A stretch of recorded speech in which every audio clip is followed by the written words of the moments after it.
Приветствовать вас в Коми-Республиканском институте развития образования. Мы продолжаем с вами цикл вебинаров, которые посвящены программе воспитания. И сегодня мы остановимся на примерной программе воспитания именно школы.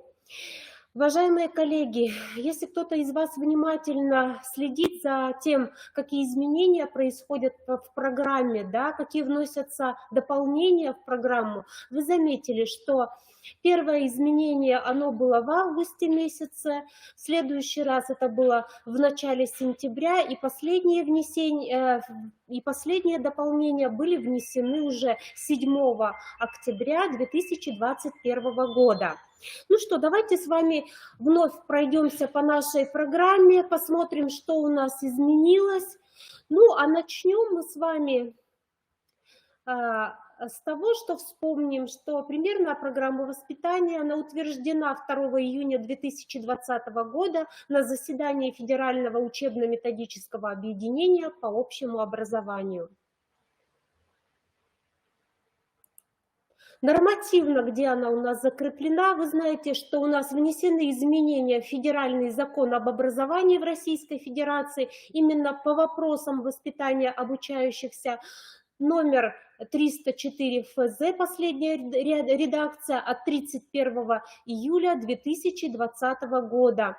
В соответствии с данными изменениями вы знаете, что образовательные программы подлежат приведению в соответствии с положениями Федерального закона от 29 декабря 2012 года номер 273 ФЗ об образовании в Российской Федерации и должны быть приведены в соответствии не позднее 1 сентября 2021 года. Мониторинг показывает, что все образовательные организации нашей республики разработали данные программы. Понятно, что есть еще вопросы, есть еще какие-то недопонимания в той или как реализовать тот или иной модуль. Поэтому сегодня я немножечко остановлюсь и на этом.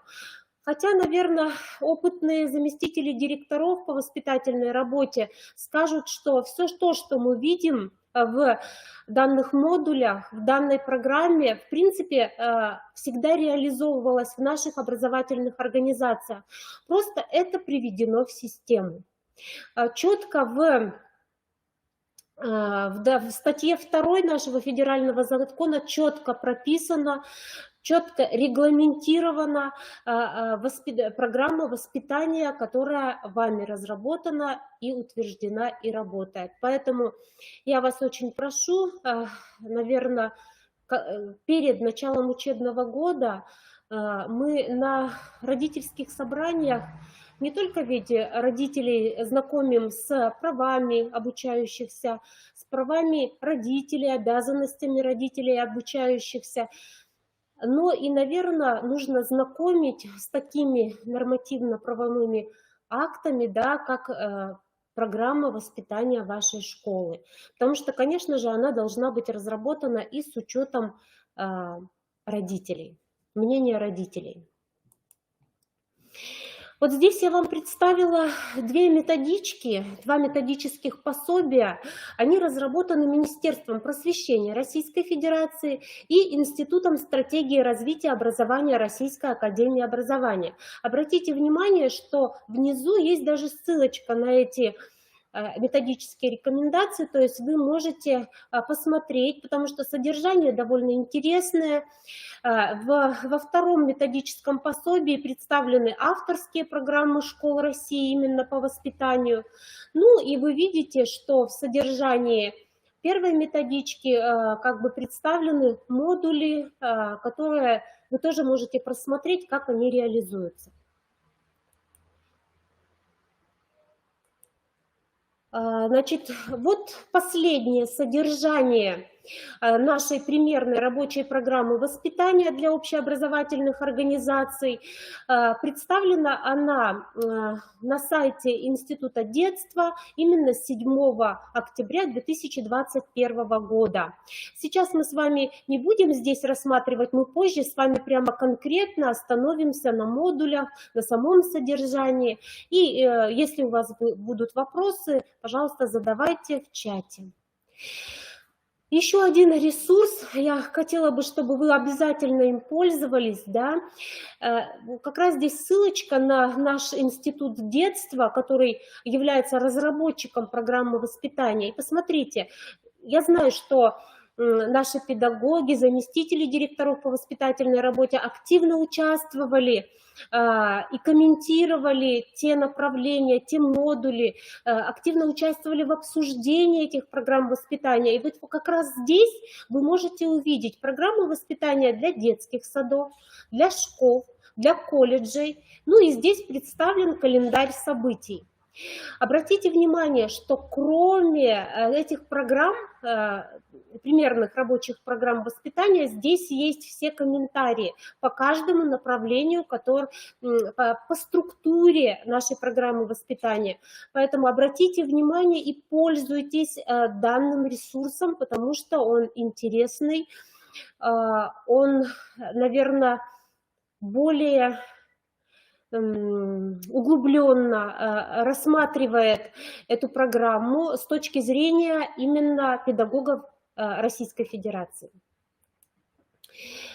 Следующие ссылочки, это ссылочки нашего института, я думаю, что вы с ними все знакомы. Это портал классных руководителей, которым вы активно пользуетесь. Напомню, что сейчас у нас как раз идет осенняя онлайн-сессия онлайн-школы классных руководителей. Следующий ресурс – это календарь образовательных событий, он обновляется, и на прошлой неделе он тоже обновлялся, поэтому посмотрите. Напоминайте своим классным руководителям, если здесь есть замы по воспитательной работе, что не надо ничего придумывать классным часам, достаточно открыть календарь образовательных событий Института развития образования, открыть, значит, раздел, конкретно месяц, например, октябрь, и можно найти все сценарии и презентации, и материалы к любому знаменательному событию, которое происходит в Российской Федерации, ну и либо в Республике Коми. Ну и, конечно же, портал «Открытое образование Республики Коми», где также представлено много материалов, как для педагогов школ, как для руководителей школ, так и для обучающихся и их родителей. Так, ну что, а теперь мы с вами пройдемся по структуре программы. А потом я бы хотела, чтобы вы посмотрели, вот после того, как вы уже разработали свои программы. Просто так получилось, что на каких-то вебинарах мы выясняли, что кто-то видел новые обновления, а кто-то еще не видел. И хотелось бы получить вот такую обратную связь.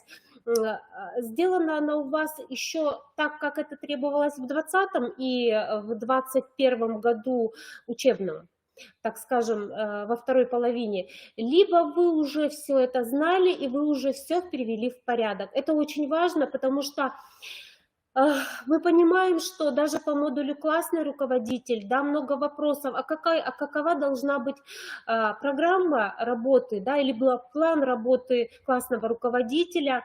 Поэтому вот следующий вебинар, который я также с вами проведу, он будет посвящен именно плану воспитательной работы классного руководителя, какой он должен быть и так далее. Ну что, как и все программы, да, мы начинаем с пояснительной записки, то есть для чего нам нужна эта программа. Значит, программа у нас предназначена для планирования и организации системной воспитательной деятельности с целью достижения обучающимися личностных результатов образования, определенных во ВГОС. Разрабатывается и утверждается программа с участием коллегиальных органов управления школой, в том числе советов обучающихся, советов родителей. Реализуется в единстве урочной и внеурочной деятельностью, осуществляемой совместно с семьей и другими участниками образовательных отношений, социальными институтами и институтами воспитания.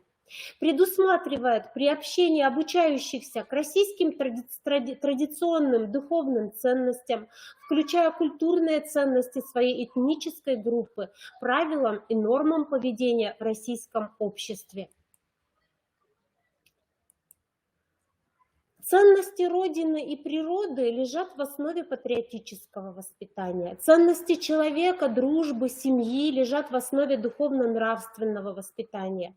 Ценность знания лежит в основе познавательного направления воспитания. Ценность здоровья лежит в основе направления физического воспитания. Ценность труда лежит в основе трудового воспитания. Ценность культуры и красоты лежит в основе эстетического направления воспитания. Программа у нас включает 3 раздела: целевой, содержательный, организационный. Ну а приложением у нас с вами служит примерный календарный план воспитательной работы. И вот здесь я тоже коротенечко, чтобы не забыла, остановлюсь.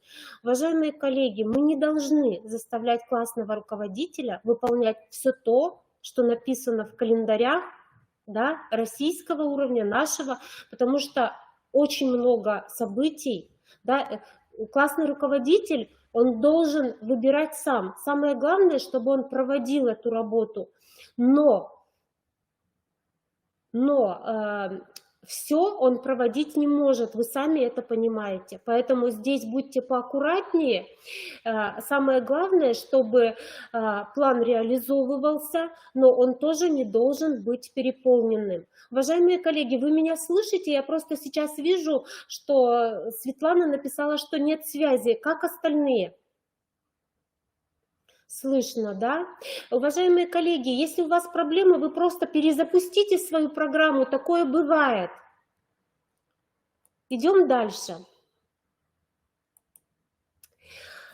При разработке или обновлении рабочей программы воспитания в школе содержание всех разделов, за исключением нормативных положений, может изменяться в соответствии с особенностями школы. Вы знаете, что у нас в программе появился такой раздел, как уклад школы. Мы об этом тоже с вами поговорим, да? И здесь мы смотрим с организационно-правовой формой, контингентом обучающихся их родителей, направленностью образовательной программы школы, в том числе предусматривающей углубленное изучение отдельных учебных предметов, учитывающей этнокультурные интересы, особые образовательные потребности обучающихся с ОВЗ и другое. Уважаемые коллеги, вот здесь надо очень хорошо посмотреть вот свой уклад. Да, что у вас есть, какие есть особенности, и никак не забыть об этом, потому что у нас есть школы, которые носят имена героев, да? У нас есть школы, которые углубленно изучают какие-то предметы и так далее. Это не забываем прописывать в программе воспитания, и обязательно те мероприятия, которые именно этого направления, этой особенности вашей школы, они должны быть прописаны. Давайте остановимся на первом разделе. Ценностно-целевые основы и планируемые результаты воспитания. Участниками образовательных отношений в части воспитания являются педагогические и другие работники школы, обучающиеся, их родители, законные представители, также представители иных организаций, это наши партнеры. Обратите внимание, родители, законные представители несовершеннолетних обучающихся имеют преимущественное право на воспитание своих детей перед всеми другими лицами. С учетом мировоззренческого, этнического, религиозного многообразия российского общества, ценностно-целевые основы воспитания обучающихся включают духовно-нравственные ценности культуры народов России, традиционные религии народов России в качестве вариативного компонента содержания воспитания, реализуемого на добровольной основе в соответствии с мировоззренческими и культурными особенностями и потребностями родителей обучающихся.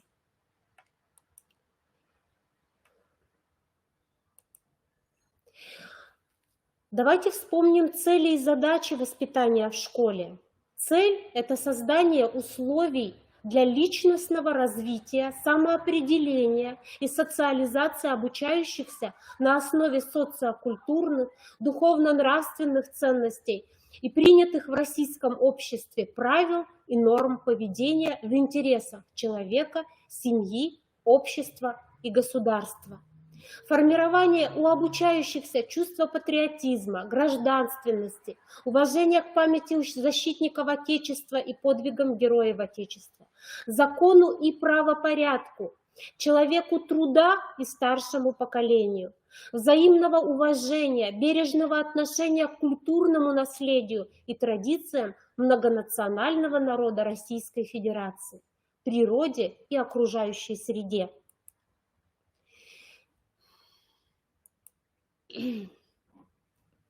Задачи воспитания в школе, именно то, что касается обучающихся, это усвоение знаний, норм, духовно-нравственных ценностей, традиций, которые выработало российское общество.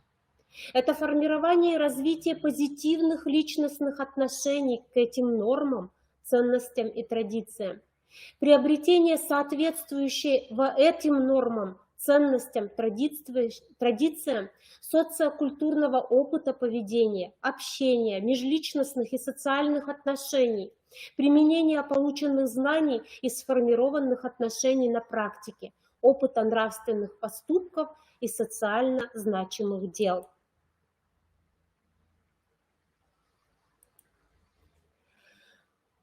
Методологические основы и принципы воспитательной деятельности. Я их просто перечислю, потому что они у нас были. Я, в принципе, думаю, что вы с ними все знакомы, но напомнить о них, я думаю, что сегодня стоит. Так, Вера Борисовна, вы говорите, что вас не слышно. Сделайте, пожалуйста, перезагрузку своей страницы, потому что бывает такое, что остальные, вы видите меня, слышите? Уважаемые коллеги, да, остальные все видят. Уважаемые коллеги, еще раз повторюсь, просто достаточно сделать перезагрузку своей странички. Значит, принцип гуманистической направленности. Каждый обучающийся имеет право на признание. Принцип ценностного единства и совместности. Принцип культуросообразности, принцип следования нравственному примеру, принцип безопасной жизнедеятельности, принцип совместной деятельности ребенка и взрослого, принцип инклюзивности. Вот как раз то, о чем я говорила, да, вот что-то удивительное, да, когда я вот впервые увидела этот раздел и вот слово именно «уклад жизни», но, наверное, это правильно, да, мы с вами уже говорили о том, что у каждой школы есть свой уклад, есть свои особенности, есть какие-то свои направления. Вот как раз уклад школы – это общественный договор участников образовательных отношений, опирающиеся на базовые национальные ценности, содержащие традиции региона и школы, задающие культуру поведения сообществ, описывающие предметно-пространственную среду деятельности и социокультурный контекст. Уклад способствует формированию ценностей воспитания, которые разделяются всеми участниками образовательных отношений.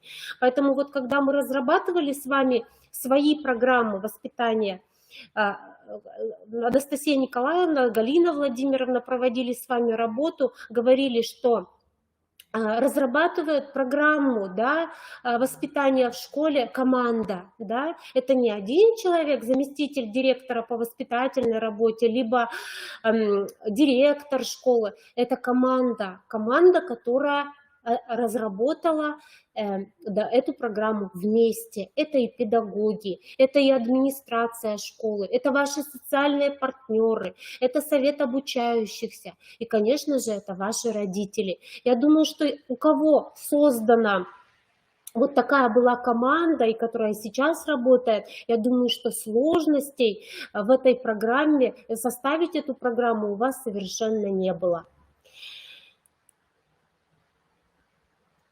Следующий подраздел – это воспитывающие общности, сообщества в школе. Да? Мы все знаем, что у нас есть какие-то объединения, да, профессиональные, детские. Вот как раз здесь об этом очень хорошо расписано. Значит, здесь представлен перечень, который тоже является примерным. Вы знаете, что все модули вы можете прописывать сами. Если у вас что-то есть, какие-то особенности, вы можете создать свой модуль. Но вот здесь как раз мы описываем те общности, те сообщества, которые у нас есть. Например, детские, да, это сверстники и разновозрастные. Это детско-взрослые, это профессионально-родительские, ну и профессиональные. Здесь же расписан у нас социокультурный контекст. Значит, социокультурный контекст воспитания является вариативной составляющей воспитательной программы. Он учитывает этнокультурные, конфессиональные, региональные особенности и направлен на формирование ресурсов воспитательной программы. Реализация социокультурного контекста опирается на построение социального партнерства образовательной организации. Вот сегодня, я не знаю, сейчас есть у вас доступ или нет к тем документам, да, вот сегодня я представлю вам тот документ, эту последнюю форму нашей программы воспитания.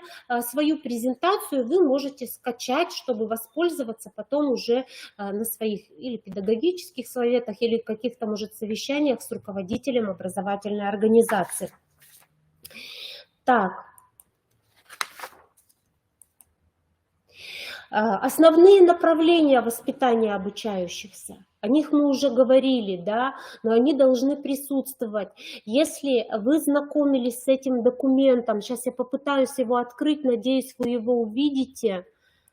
Вот посмотрите, в данной программе у нас четко прописаны целевые ориентиры результатов воспитания на уровне начального общего образования, основного общего образования и среднего общего образования.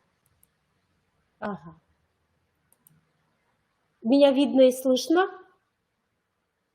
Угу. Значит, напоминаю, да, что направление гражданское воспитание, воспитание патриотизма, любви к своему народу и уважения к другим народам России, духовно-нравственное развитие, эстетическое воспитание, экологическое воспитание, воспитание культуры здорового образа жизни и безопасности, трудовое воспитание, физическое воспитание, познавательное направление воспитания.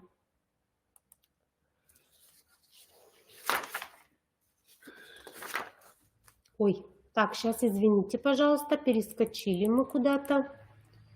Я сегодня одна, без технического работника, поэтому прошу прощения.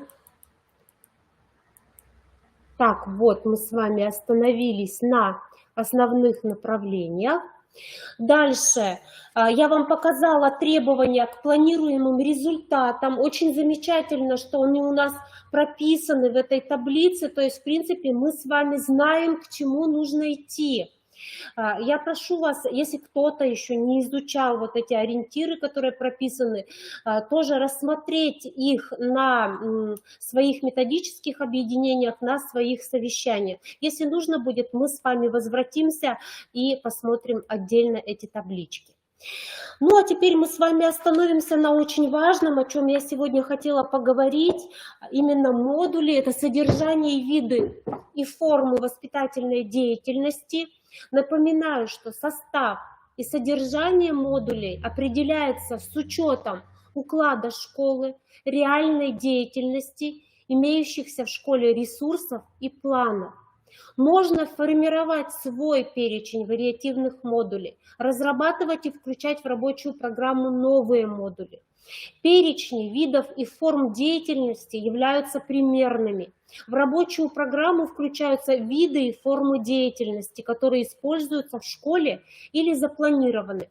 В рабочей программе и в плане воспитательной работы модули располагаются в последовательности, соответствующей их значимости в воспитательной деятельности школы. Ну и вот мы с вами рассмотрим те модули, наверное, немножечко даже остановимся на них. Какие-то я даже расписала более конкретно, хотя, хотела бы сказать, наверное, все это мы с вами делали и раньше. Те, кто много лет уже работают завучами, в принципе, повторюсь уже, увидели в этом документе просто системность.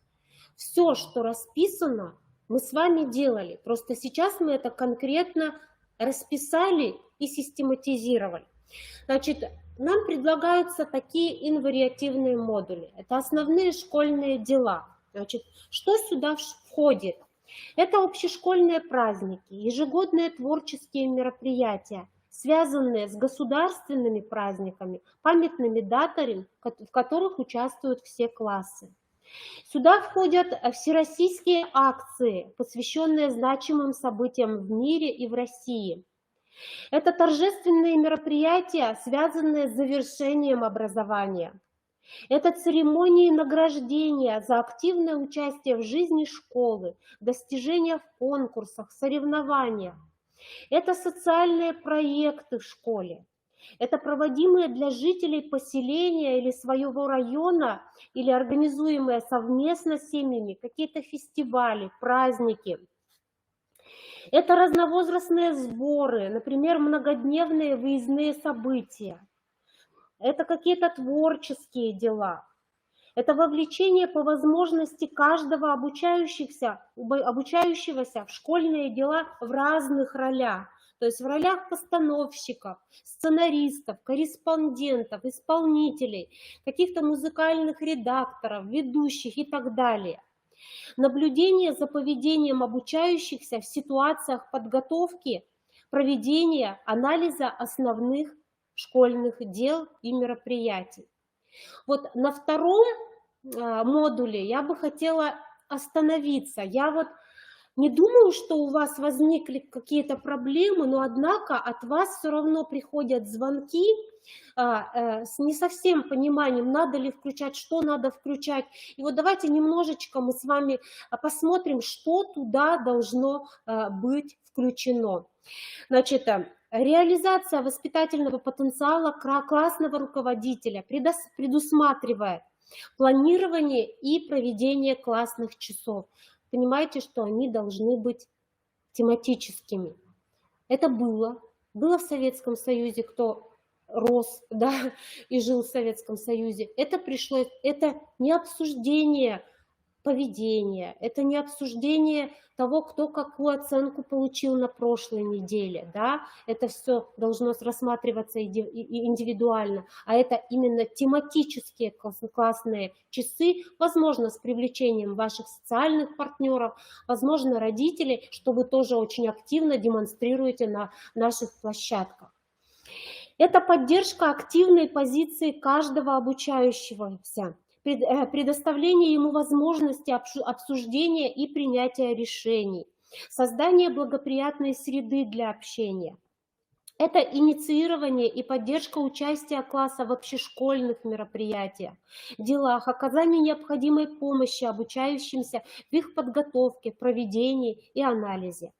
Организация интересных и полезных для личностного развития обучающихся совместных дел, позволяющих вовлекать в них школьников с разными потребностями, давать им возможность для самореализации, устанавливать и укреплять доверительные отношения, стать для них значимым взрослым, задающим образцы поведения.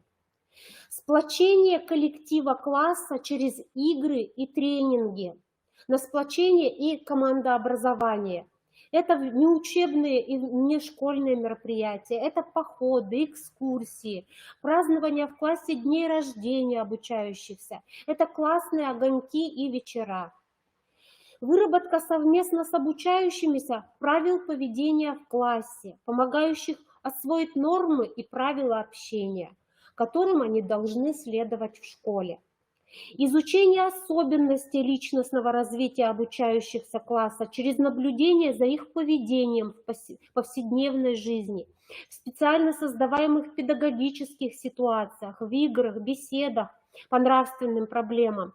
Результаты наблюдаются, сверяются с результатами бесед с родителями, учителями, а также со школьным психологом. Вот буквально такой небольшой пример.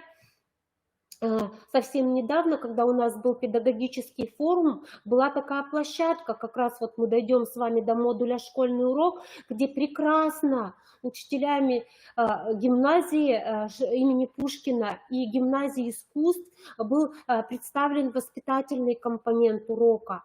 Как раз показывали учителя, как они общаются, как они обсуждают с детьми именно нравственные темы. Вот об этом должен знать классный руководитель. Как бы вот посмотрите, мы с вами всегда говорили о воспитательном моменте урока, да, но кто-то скажет, что он у нас куда-то терялся или уходил, но я не знаю, я с этим не совсем согласна, потому что считаю, что все-таки большинство наших учителей всегда использовали воспитательный момент урока. То есть каждое задание, наверное, да, оно имеет воспитательный момент. Доверительное общение и поддержка обучающихся в решении проблем, то есть налаживание взаимоотношений с одноклассниками или педагогами, успеваемость, совместный поиск решений проблем, коррекции поведения обучающихся через частные беседы индивидуально вместе с их родителями, с другими обучающимися класса. Индивидуальная работа с обучающимися поведению личных портфолио, в которых они фиксируют свои учебные, творческие, спортивные и личные достижения. Это консультации с учителями-предметниками, направленные на формирование единства мнений и требований педагогов по вопросам обучения и воспитания, предупреждение и разрешение конфликтов между учителями и обучающимися. Проведение мини-педсоветов для решения конкретных проблем класса, организация и проведение регулярных родительских собраний, информирование родителей о школьных успехах и проблемах обучающихся, об их положении в классе, о жизни класса в целом, помощь родителям в отношении с администрацией и учителями. Уже ни для кого не секрет, да? Уже все об этом говорят, что учитель, он стал учителем не только для ученика, он сейчас стал учителем для родителей. Вы, наверное, со мной с этим согласны, да? Что, к сожалению, то время 90-х годов, когда воспитательный момент школы, он, так скажем, снизился, получилось так, что пришли родители, которые стали... К нам пришли дети 90-х, которые стали родителями, и, в принципе, иногда отношение к уроку, даже к учителю, бывает не совсем хорошее. Хотя, если мы с вами вспомним советские времена, такого не позволялось, и статус учителя, он был всегда выше, и не было таких проблем, как сейчас. Создание и организация работы родительского комитета класса. Привлечение родителей и членов семей, обучающихся к организации и проведению воспитательных дел, мероприятий в классе, проведение в классе праздников и конкурсов. Следующий модуль – это школьный урок. Я бы хотела, чтобы вот этому модулю в этом году вы уделили большое внимание. И тут я хочу сказать, что вот именно этот модуль, он должен реализоваться совместно. Вот только что, когда вот в рамках форума мы говорили о профильном образовании, мы говорили о том, что, в принципе, работа заместителя директора по учебной и воспитательной работе, она едина. Да? Вот модуль «Школьный урок», профильное обучение, у вас должны быть общие планы. Но, однако же, выявляется проблемы, да, они были высказаны и на этой площадке тоже, что принципе, в некоторых школах, значит, зам директора идет своей дорогой, а зам директора по учебной по своей дороге, а по воспитательной по своей. Вот посмотрите, здесь, в этой программе, здесь, в этом модуле мы видим с вами, значит, описание модуля «Школьный урок». Ага. Я обязательно позже отвечу на ваши все вопросы. Я понимаю, что не первый раз кто-то видит и слышит, но, уважаемые коллеги, мы знаем, нам поступают вопросы, что многие еще не видели последний вариант рабочей учебной программы, поэтому мы решили вам об этом рассказать. 30%, может быть, видели, а 70% до сих пор не видели, поэтому давайте мы с вами рассмотрим, и я отвечу на ваши вопросы. Значит, школьный урок. Вот спасибо еще раз скажу нашим педагогам, которые прекрасно раскрыли на форуме данный вопрос, показали на своих уроках, показали, когда после уже завершения открытого урока рассказали об опыте работы именно в данном направлении. Значит, ну что же включает этот модуль? Это включение учителями в рабочие программы учебных предметов, курсов, модулей, тематики в соответствии с календарным планом воспитательной работы школы. Это максимальное использование воспитательных возможностей и содержания учебных предметов для формирования у обучающихся российских традиционных духовно-нравственных и социально-культурных ценностей. Это выбор методов, методик, технологий, оказывающих воспитательное воздействие на личность в соответствии с воспитательным идеалом, целью и задачами воспитания. Это привлечение внимания обучающихся к ценностному аспекту изучаемых на уроках предметов и явлений. Это применение интерактивных форм учебной работы, интеллектуальных, стимулирующих познавательную мотивацию, дидактического театра, где знания обыгрываются в театральных постановках, дискуссий, дающих возможность приобрести опыт ведения конструктивного диалога, групповой работы, которая учит командной работе и взаимодействию игровых методик. Побуждение обучающихся соблюдать на уроке нормы поведения, правила общения со сверстниками и педагогами, соответствующие укладу жизни школы, установление и поддержка доброжелательной атмосферы, организация шефства мотивированных и эрудированных обучающихся над неуспевающими одноклассниками, инициирование и поддержка исследовательской деятельности в форме индивидуальных и групповых проектов.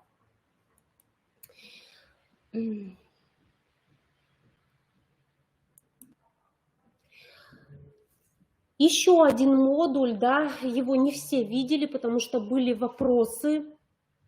Значит, были вопросы именно по профилактике и безопасности. Вы помните, что у нас не было в какое-то время этого модуля, он появился, он объединенный, вот так вот назван, профилактика и безопасность. Да? Ну, вроде бы тоже кажется, что мы с вами все делаем в этом направлении, да, но однако, когда приходит проверяющий или приходит, например, родители решать с вами какие-то проблемы, зачастую мы с вами не знаем тех нормативных документов, в соответствии с которыми мы работаем. Иногда классный руководитель не знает, как решить ту или иную проблему с родителями, только потому что подзабыл то, о чем написано в законе об образовании. Вот нужно часто, вот, если вот здесь замы по воспитательной работе, я вас очень прошу, проводите, пожалуйста, почаще на педагогических советах с учителями именно, пусть не самую интересную тему, но все-таки эта тема, как государственная политика в области образования, она ведь зачастую многим родителям помогает и учителям решить многие проблемы, потому что в них, в этих документах четко прописано, что и как мы должны с вами работать. Ну что, давайте посмотрим. Профилактика и безопасность. Профилактика девиантного поведения обучающихся, конфликтов между обучающимися и педагогами, направление деятельности в школе, целью которой является создание условий для успешного формирования и развития личностных ресурсов, способствующих преодолению различных трудных жизненных ситуаций и влияющих на повышение устойчивости участников образовательных отношений в школе и неблагоприятным фактам. Реализация воспитательного потенциала профилактической деятельности в целях формирования и поддержки безопасной и комфортной среды в школе предусматривает целенаправленную работу педагогического коллектива по созданию в школе эффективной профилактической среды, обеспечение безопасности жизнедеятельности как условия успешной воспитательной деятельности. Регулярное проведение исследований, мониторинга рисков безопасности и ресурсов повышения безопасности, выделение и психолого-педагогическое сопровождение групп риска, обучающихся по разным направлениям, то есть зависимости, есть агрессивное поведение. Проведение коррекционной работы с обучающимися групп риска силами педагогического коллектива, но а также с привлечением иных специалистов, психологов, конфликтологов, работников социальных служб, правоохранительных органов, опеки и так далее.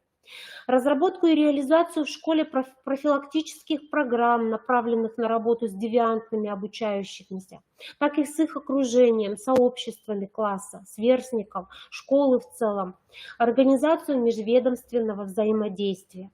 Вовлечение обучающихся в воспитательную деятельность, проекты, программы профилактической направленности, социальных и природных рисков, реализуемые в школе и в социокультурном окружении с обучающимися, педагогами, родителями, против курения, безопасность в цифровой среде, вовлечение в деструктивные группы в социальных сетях, деструктивные молодежные и религиозные объединения, культы, субкультуры, безопасность дорожного движения, противопожарная безопасность, гражданская оборона, антитеррористическая, антиэкстремистская безопасность и так далее. Организация превентивной работы со сценариями социально одобряемого поведения, развитие у обучающихся навыков саморефлексии, самоконтроля, устойчивости к негативному воздействию и групповому давлению, поддержку инициатив обучающихся, педагогов в сфере укрепления безопасности в жизнедеятельности, профилактики правонарушений, девиации, организация деятельности альтернативно-девиантному поведению. То есть это познание, путешествия, испытания, походы, спорт, значимое общение, любовь, творчество, деятельность, в том числе профессиональное, религиозно-духовное, благотворительное, искусство и так далее. Предупреждение, профилактика и целенаправленная деятельность в случаях проявления, расширения влияния в школе маргинальных групп обучающихся. То есть это оставивших обучение, криминальной направленности, агрессивного поведения и так далее.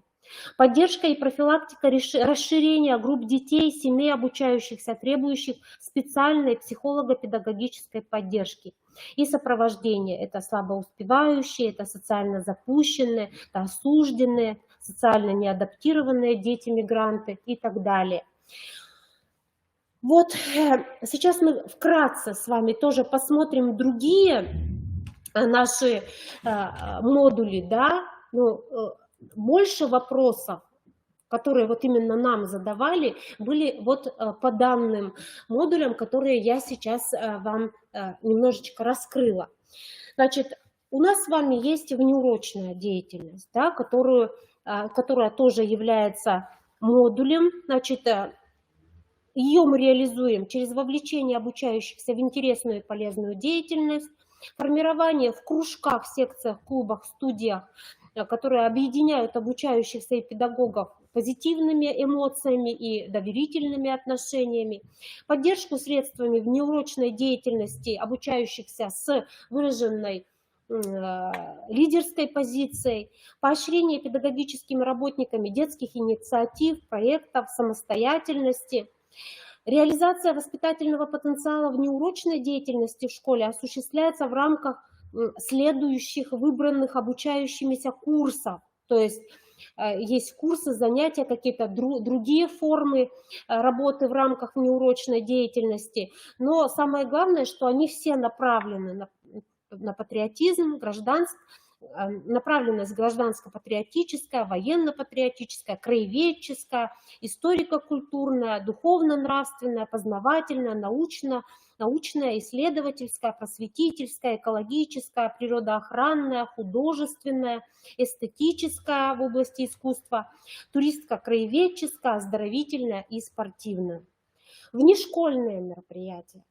Еще один модуль, да, реализация воспитательного потенциала внешкольных мероприятий предусматривает внешкольные тематические мероприятия воспитательной направленности, организуемые педагогами по изучаемым предметам, курсам, модулям, организуемые в классах классными руководителями, в том числе совместно с родителями, там, праздники, экскурсии, походы в музей, в картинные галереи. Литературные, исторические, экологические походы, экспедиции, организуемые педагогами, выездные события, а также внешкольные мероприятия, в том числе организуемые совместно с социальными партнерами. Следующий модуль – это предметно-пространственная среда. Что же предусматривает данный модуль? Это оформление внешнего вида школы, фасада, холла при входе в здание школы, государственной символикой Российской Федерации, субъекта Российской Федерации или муниципального образования.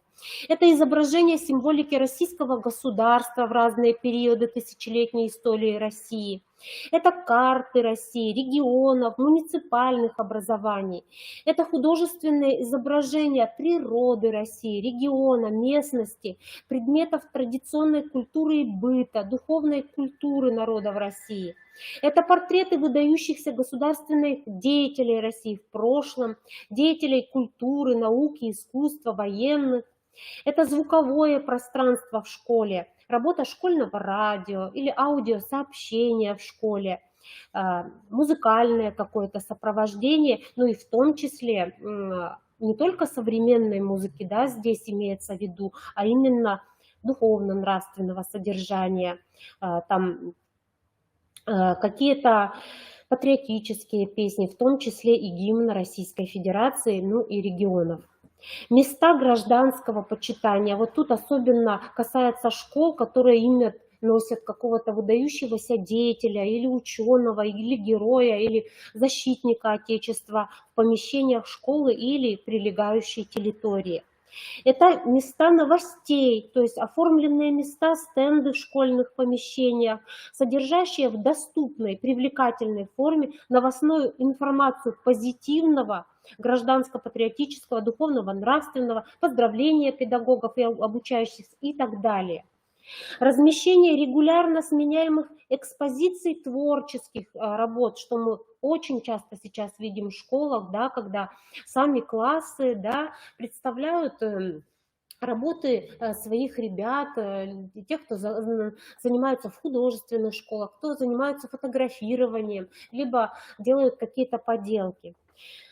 Благоустройство, озеленение пришкольной территории, спортивных и игровых площадок, содержание и создание в вестибюле или в библиотеке стеллажей свободного книгообмена, благоустройство школьных аудиторий классными руководителями, ну то, о чем я уже сказала, событийный дизайн, то есть оформление пространства, например, к какому-то празднику или к линейке какой-то, или к церемонии, совместно с обучающимися разработка и создание и популяризация символики школы, акцентирование внимания обучающихся на важных для воспитания ценностях, правилах, традициях, укладе школы и так далее. Следующий модуль, тоже очень важный, это работа с родителями, законными представителями. Что она предусматривает? Это создание и работа родительского комитета. Это родительские собрания, общешкольные собрания. Это родительские дни, в которых родители могут посетить урок или внеурочное занятие своего ребенка. Это работа семейных клубов, которые предоставляют возможность родителям, педагогам и обучающимся пообщаться в неформальной обстановке. Это семейные всеобучи, на которых родители могут получить советы по вопросам воспитания, а также с приглашением и врачей, и психологов, социальных, ну, в общем, наших социальных партнеров. Родительские форумы при школьном интернет-сайте, интернет-сообщество. Ну, тут тоже я бы хотела, чтобы вы поработали со своими классными руководителями. Ну, тут надо быть немножечко осторожными. К сожалению, опыт показывает, что иногда даже в таких сообществах родители ссорятся друг с другом, и тут надо быть очень внимательным классному руководителю и не допускать такие моменты. Привлечение специалистов, представителей государственных органов по запросу родителей для решения проблемных и конфликтных ситуаций. Участие родителей в психолого-педагогических консилиумах, собираемых в острых проблемных ситуациях. Привлечение, помощь со стороны родителей в подготовке и проведении классных часов, общешкольных мероприятий. При наличии среди обучающихся детей-сирот, оставшихся без попечения родителей, приемных детей, целевое взаимодействие с их законными представителями, в том числе по индивидуальным планам наблюдения, деятельности по вопросам их поддержки, адаптации, воспитания. Следующий модуль – это самоуправление, тоже, в принципе, для нас с вами не новое. Мы эту работу делаем в соответствии с законом об образовании, статья 34.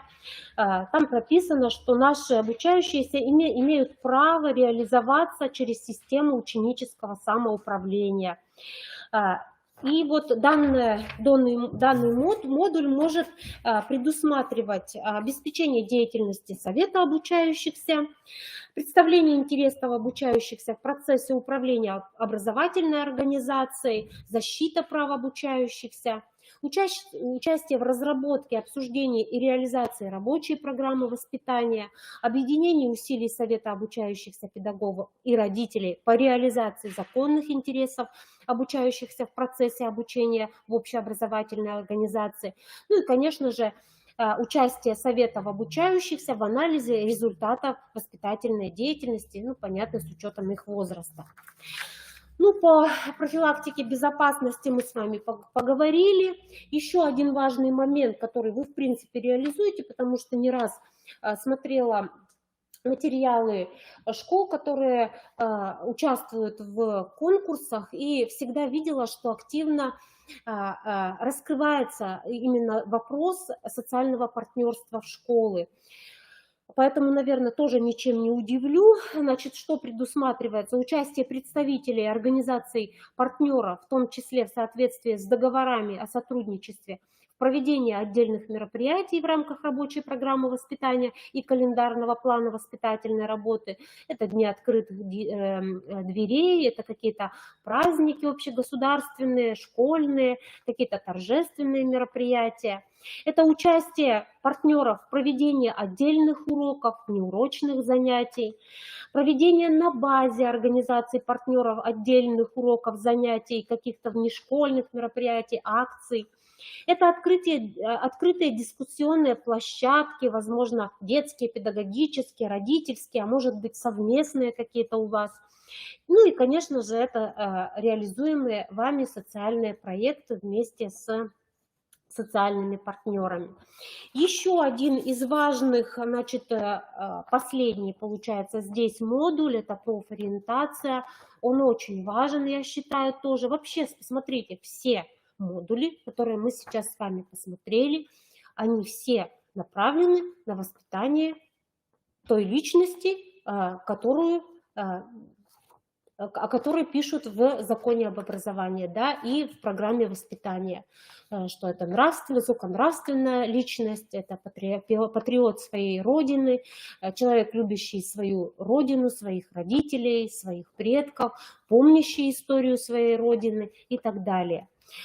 Профориентация, значит, включает в себя профессиональное просвещение, диагностику и консультирование по вопросам профориентации, организацию профессиональных проб. Ну, это также профориентационные игры, деловые игры, профориентационные часы, экскурсии на предприятия, посещение каких-то профориентационных ярмарок, выставок, парков, лагерей, какие тоже сейчас у нас активно есть в летний период. Это организация на базе пришкольного детского лагеря, профориентационных смен. Это совместное с педагогами изучение обучающимися интернет-ресурсов, посвященных выбору профессии, о чем мы с вами тоже уже много говорили на протяжении последних лет. Это участие в работе всероссийских профориентационных проектов. Это индивидуальные консультации с психологом, обучающихся их родителей по вопросам склонностей, способностей, дарований или каких-то иных индивидуальных способностей. Освоение обучающимися основ профессии и так далее. Вот мы с вами посмотрели модуль. Сейчас мы еще коротенечко с вами посмотрим, что еще добавилось по организации воспитательной деятельности, а потом я смотрю, что вы очень много задаете вопросов, и мы уже пойдем по вашим вопросам. Но до конца мне нужно рассказать, чтобы вы обязательно их увидели. Вариативные модули вы знаете, я остановлюсь на них на отдельном семинаре, чтобы уже вас не перезагружать. Но сегодня я их перечислю. Это детские общественные объединения, школьные медиа, школьный музей, добровольческая деятельность, школьные спортивные клубы и школьные театры. Ну, давайте посмотрим. Значит, хотелось бы остановиться именно на разделе 3.2 «Особенности организации воспитательной деятельности». Значит, в данном разделе указываются основные особенности и условия организации воспитательной деятельности. Описывается уклад школы, указываются основные характеристики уклада школы. Перечень также является примерным. Конкретизируется в соответствии с действительным укладом вашей школы и его планируемым качеством, характеристиками. Создание школы и основные вехи ее истории, выдающиеся деятели в истории школы, включенность в историко-культурный контекст территории, миссия школы в самосознании ее педагогического коллектива, местоположение и социокультурное окружение, местное, региональное, историко-культурная, этническая, конфессиональная специфика населения местности, региона, либо той местности, где вы конкретно проживаете.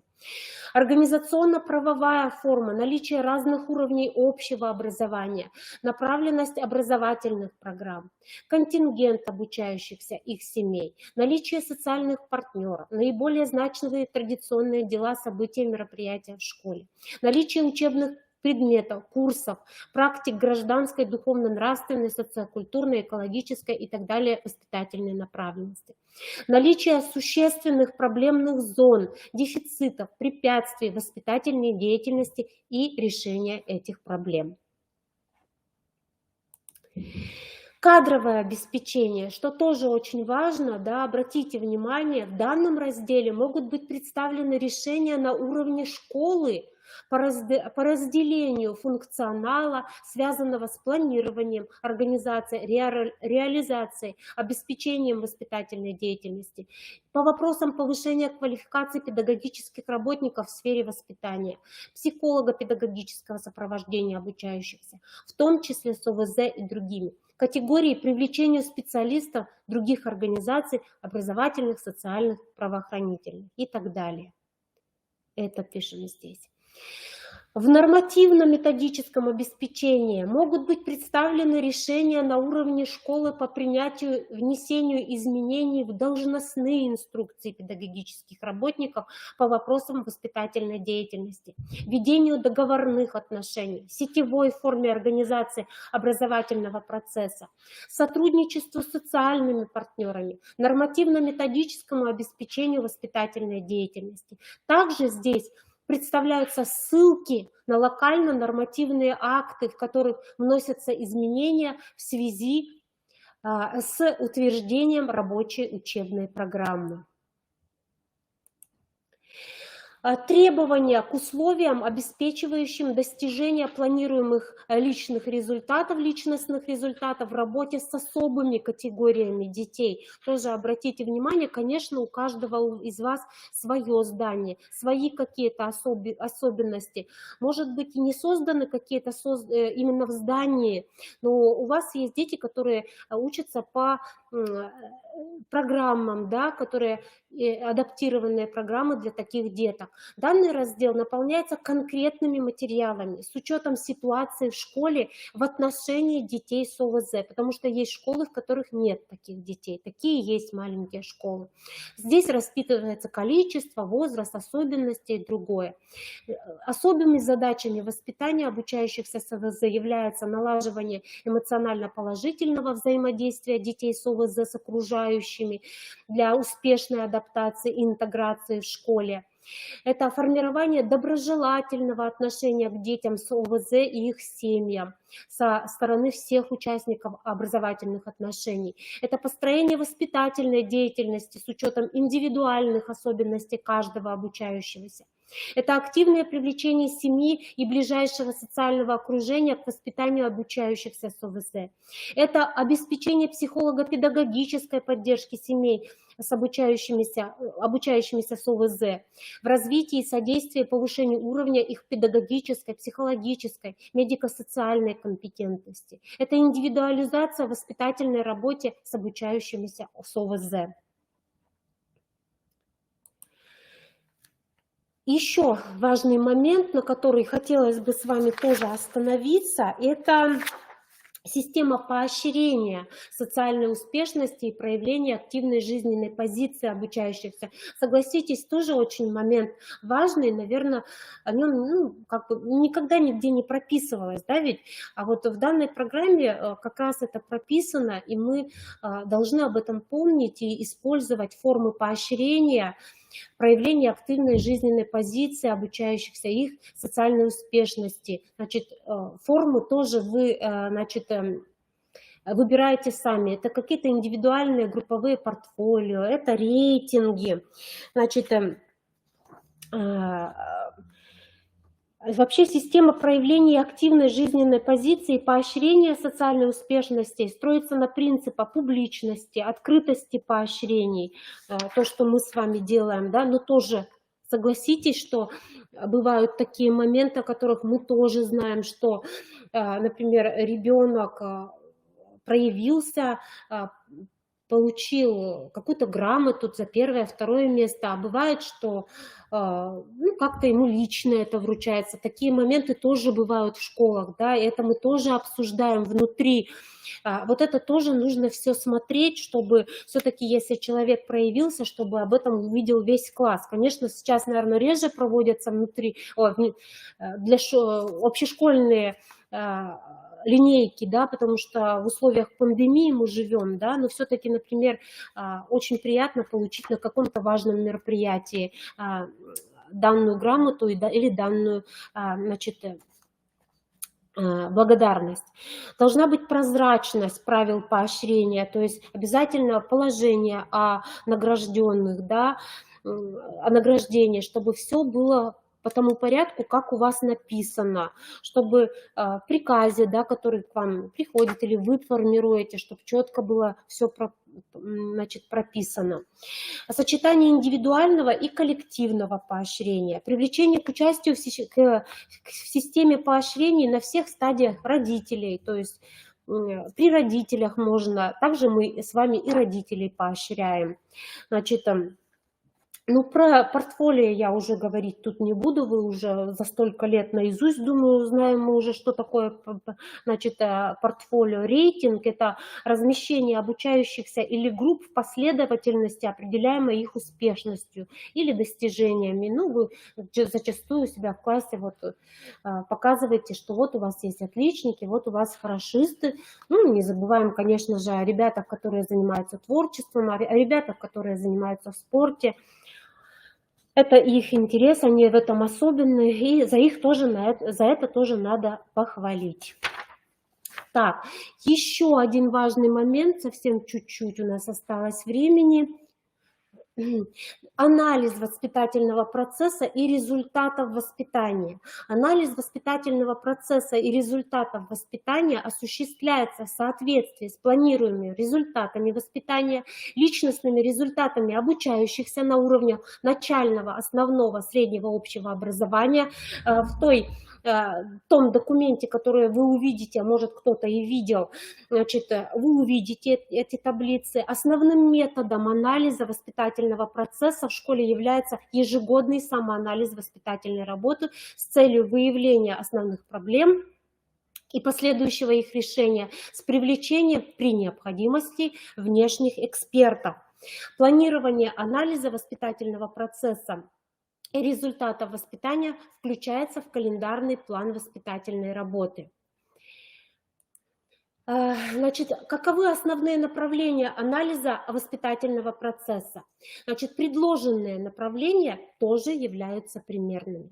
Их можно уточнять, корректировать, исходя из особенностей вашей школы, из традиций воспитания, ресурсов, контингента и так далее. Первое – это результаты воспитания, социализации и саморазвития обучающихся.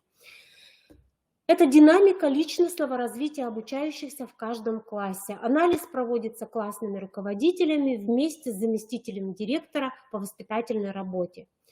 Способом получения информации. Значит, внимание педагогических работников сосредотачивается на вопросах, какие проблемы, затруднения в личностном развитии обучающихся удалось решить за прошедший учебный год. Какие проблемы, затруднения решить не удалось и почему? Какие новые проблемы, трудности появились, над чем предстоит работать педагогическому коллективу? То есть мы наблюдаем.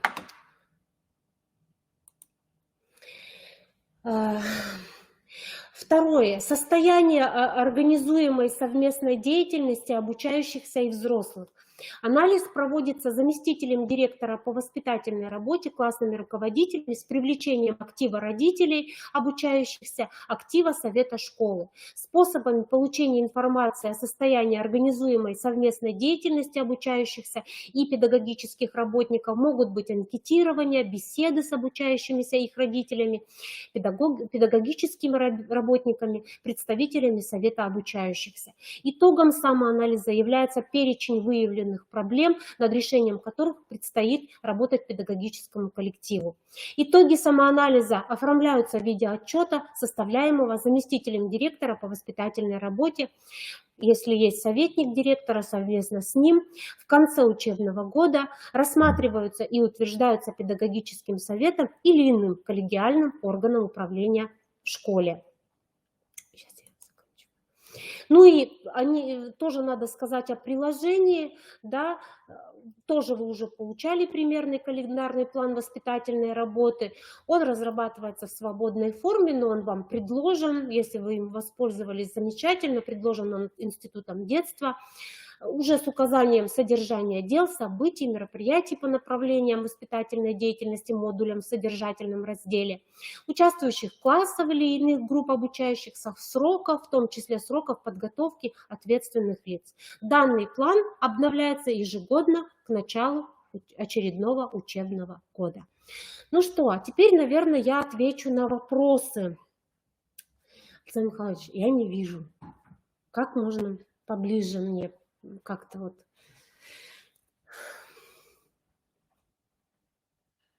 Ага, подскажите, пожалуйста, в следующем вопросе. В школе разработаны планы по внеурочной деятельности.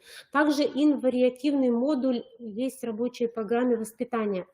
В школах действует служба СППО, где прописана организация профилактических мероприятий. Также как инвариативный модуль есть в рабочей программе воспитания. Получается, что мы дублируем. Пока да.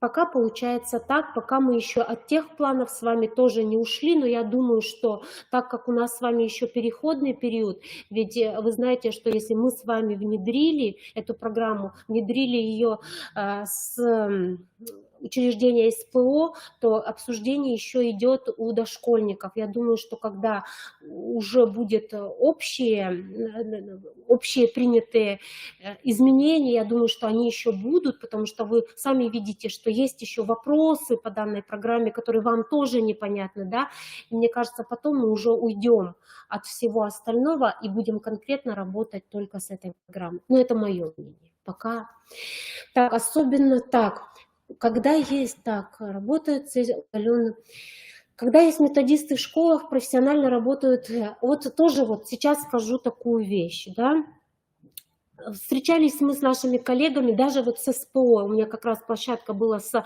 учреждениями среднего профессионального образования, ведь они готовы работать с вами дистанционно.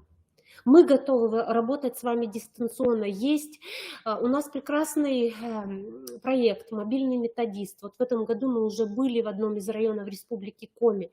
Вы всегда можете обратиться к Галине Владимировне с письмом о том, что вам нужна методическая поддержка, вам нужна методическая помощь. Мы готовы вам приехать. Если вы хотите, мы можем дистанционно организовать именно для вашей школы какое-то мероприятие и дистанционно с вами поработать. То есть у нас с вами сейчас есть возможность работать. Поэтому обращайтесь, мы только будем рады вам помочь. Еще, наверное, есть выше какие-то вопросы. Александр Михайлович, мне надо ответить. Так. Выше там, по-моему, Вера Борисовна, что-то у нас тоже. Так, он же пример для как можно сказать на неудобные вопросы. Ну, Наталья Геннадьевна, почему их неудобные? В чем неудобство, я уж не знаю. В сыктывкарских школах мало кто вообще слышал о программе. Ну, знаете, вы ближе всех к нам, у вас еще и есть, насколько я знаю, методические городские объединения, которые очень активно работают. Тут не могу ответить, потому что Центр развития образования, он, не знаю, что работает, но у нас много мероприятий и было, и будет для вас по методической помощи именно по программам воспитания. Как же программа на целую ступень? Ну, давайте мы сначала разберемся с вами о тех результатах, которые нужны. Вот вы их увидите, я вот вижу, что многие не знакомы с этим документом.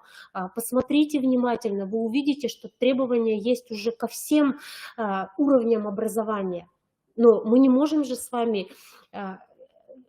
требования к первокласснику и к одиннадцатикласснику расписать одинаковые, правильно?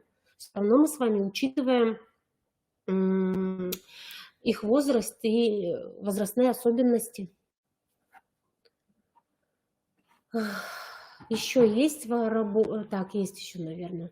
Да, презентации будут здесь в доступе, да, ведь, Александр Михайлович, там еще есть документ, не тот, который мы с вами сейчас как бы полностью-то нужно. Красиво составленная программа, правильные слова. Вы знаете, вот, уважаемая Елена, я так скажу. Если мы хотим работать, мы все изменим. От нас все зависит. Мы для этого пришли в школу, мы для этого стали работать с детьми и с родителями, чтобы что-то изменить. То есть кажется, что вот программа, ведь от каждого от нас лично зависит от того, каким будет наше будущее поколение. А у вас все ресурсы в руках. У вас есть уроки, через которые вы можете воспитывать. У вас есть классное руководство, через которое вы можете воспитывать. Просто к этому надо подойти основательно и с душой. И я думаю, что тогда проблем не будет. Скажите, пожалуйста, в какие сроки необходимо внести изменения? Ну, смотрите, сейчас вы пока вносите, вот видите, кто-то вот пишет, что уже смотрели, кто-то не смотрели, но я так скажу, как и по ВГОС, да, мы с вами знаем, что вносятся изменения. Не то, что изменения, это ведь дополнение. Дополнения, которые должны сделать программу и нашу с вами работу более систематизированной. Поэтому сейчас пока внесите изменения, ну а потом, когда у вас уже будет родительское собрание, знакомьте, и все это не надо сделать прямо непосредственно сейчас и ежечасно. Почему внесены изменения в название и содержание модулей, когда школы и классные уже составили программу? Ну, я же вам говорю, они примерные. Я много раз уже на этом останавливалась. Если вы уже все сделали, да, это не изменение, это дополнение. Если у вас что-то выпадает, а если вы уже сделали, зачем что-то менять?